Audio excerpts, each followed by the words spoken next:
അപ്പൊ അതിൽ ഈ പറയാൻ പോകുന്ന കാര്യങ്ങൾ കൂട്ടിച്ചേർക്കലുള്ളതാണെന്ന് നമുക്ക് പ്രതീക്ഷിക്കാം.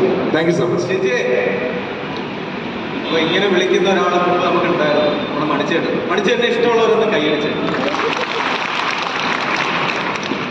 അപ്പോ ഞാനിവിടെ എന്താണ് കേട്ടത്? ഞാൻ സാറ് ഇന്നലെ ഇപ്പൊ സാറ് പറഞ്ഞ പോലെ നമ്മളൊന്ന് സംസാരിച്ചത് എങ്ങനെ കൊണ്ടുപോകാന്ന് ആലോചിച്ചപ്പോ കഴിഞ്ഞു. കേൾക്കാൻ പറ്റുന്നില്ല?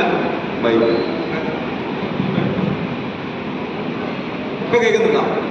നിങ്ങൾ എന്തൊക്കെയാ പറയുന്നത്? ബാങ്കിങ്, ബിസിനസ്,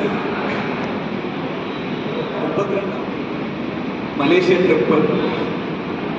കഴിഞ്ഞ ഒരു 5-6 വർഷം മുമ്പ് നമ്മൾ ഈ ഹരിതകർമ്മസേനയുടെ ഉന്നമനത്തിനായിട്ട് ചേരുന്ന പല പല മീറ്റിങ്ങുകളിലൊക്കെ നമ്മൾ എങ്ങനെ മുന്നോട്ട് പോകാമെന്ന് നമ്മൾ ചിന്തിക്കുന്നത് നമ്മൾ ഗ്രീൻ ഇവന്റ്, അതായത് ഒരു ഇവന്റ് ഫെസിലിറ്റേഷൻ ആയിട്ട് മാറ്റാമോ എന്നൊക്കെയാണ് ചിന്തിക്കുന്നത്. പക്ഷെ ഇന്ന് അതൊക്കെ വളർന്ന് കുറച്ചെടുത്ത് സാറ് പറഞ്ഞ പോലെ നമ്മൾ അതിക്കും മേലെ എത്തി നിൽക്കുകയാണ്.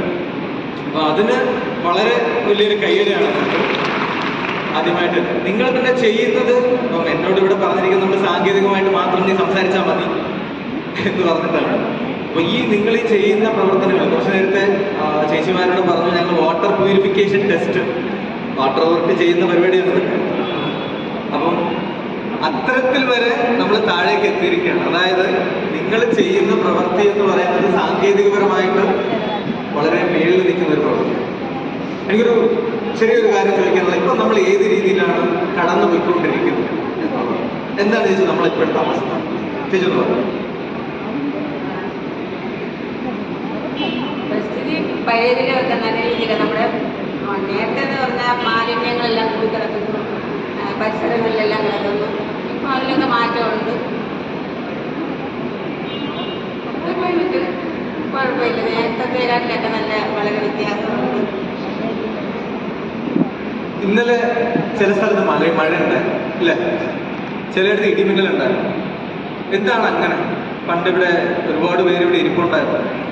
പണ്ട് നിങ്ങളുടെ കാലത്ത് നിങ്ങൾക്കറിയാം വേനൽ മഴ വരും, എപ്പോഴും വരുമെന്ന് നമുക്ക് പറയാൻ പറ്റും. അല്ലെങ്കിൽ എപ്പോഴായിരിക്കും വെയിലുണ്ടാവുക കൂടുതൽ നമുക്ക് പറയാൻ പറ്റും. ഇന്നിപ്പം മഴ വരും, എപ്പം വെയിലുണ്ടാവുമെന്ന് നമുക്ക് പറയാൻ പറ്റുമോ? അപ്പം ഞാൻ നിങ്ങൾ ചെയ്യുന്ന പ്രവർത്തനത്തിലേക്കാണ് വരുന്നത്. അതായത് കഴിഞ്ഞ വർഷം 2024 കേരളം കടന്നുപോയത് നൂറ്റാണ്ടിലെ ഏറ്റവും ചൂടേറിയ ഒരു സമയത്തോടെയാണ്. റെക്കോർഡ് ചെയ്തത് ഏറ്റവും ചൂടുള്ള സമയമായിരുന്നു. അത്തരം ക്ലൈമറ്റ് ചേഞ്ച്, കാലാവസ്ഥാ വ്യതിയാനം നമ്മൾ പറയും, അതിൻ്റെ കാരണങ്ങളിൽ പലതാണ്. അതായത് ഒന്ന്, നമ്മൾ ഈ പുറത്തിട്ട് കത്തിക്കുന്നത്, ഓപ്പൺ ബേണിംഗ് എന്ന് പറയും.